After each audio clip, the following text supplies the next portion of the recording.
మేము 450 కిలోమీటర్ల దూరం నుంచి ఇంత దూరం వచ్చాం. మనం మన మన ఛానల్ వేదిక కూడా చాలా డిబేట్ చేశాం.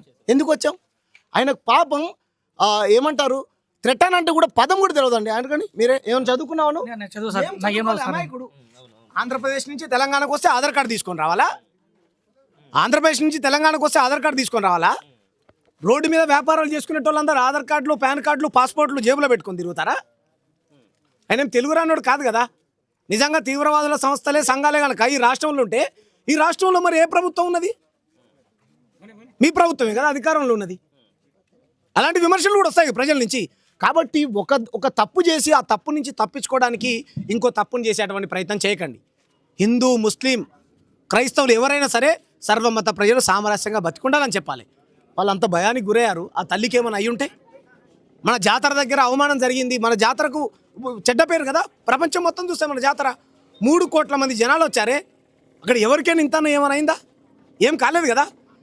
ఏదో నిషేధించినటువంటి సంస్థ అని అంటా ఉన్నారు. నిషేధించినటువంటి సంస్థకు ఆయనకేం సంబంధం? నిషేధించినటువంటి సంస్థకు ఆయనకేం సంబంధం? ఆయనకు తెలియదు. ఎవరో ముస్లిం సంఘం వచ్చింది, ముస్లిం సంఘం వచ్చి మీకు అండగా నిలబడతామని నిలబడదు. తనకేం తెలుసు? తెలియదు కదా. రేపు పొద్దున హిందూ సంఘాలు కూడా వచ్చినాయి. నాగబాబు గారు కూడా కలిశారు. ఆయన పేరు ఏం పేరు? నారా లోకేష్ గారు, రాష్ట్ర ముఖ్యమంత్రి వాళ్ళ అబ్బాయి కూడా కలిశాడు. రాజకీయాలకు అతీతంగా తనకు అండగా నిలబడాల్సింది పోయి తన వెనకాల ఆ శక్తులు ఉన్నాయి, ఈ శక్తులు ఉన్నాయని ఇంకా మీరు తప్పు చేసి మీ దగ్గర ఇప్పుడు వీళ్ళ దగ్గర బన్ను కొనుక్కొని ఇప్పుడు వీళ్ళ దగ్గర బన్ను కొనుక్కొని తిన్నటువంటి మగవాళ్ళు హిందువులుండి పిల్లలైన వాళ్ళు లేరా? ఈ ఊర్లో చాలా మందిని అడిగాం కదా. మరి వాళ్ళకి ఎలా పిల్లలు పుట్టారు? ఎలా పుట్టారు బ్రదర్? హిందువులకు ఎప్పుడు అమ్మలేదు ఆయన?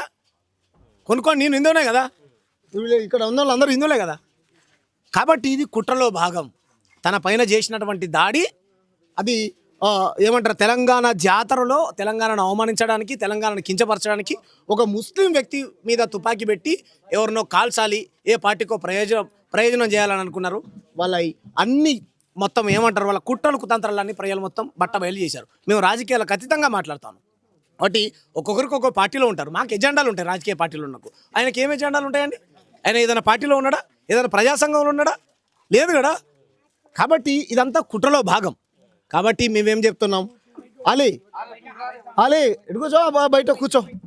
ఒక అన్న సమ్మక్క సారక్క దగ్గర జరిగింది కాబట్టి, అలీ సమ్మక్క సారక్కలు అంటే వనదేవతలు. మా సమ్మక్క సారక్కల దగ్గర కులం, మతం, ప్రాంతం ఏముండదు. మొన్న న్యూజిలాండ్ నుంచి ఒక తెగ వచ్చింది. వేరే దేశం వాళ్ళు కూడా వచ్చి ఆ తల్లికి దండం పెట్టుకొని పోయారు. అంటు ముట్టు అటువంటిది ఏముండదండి అక్కడ.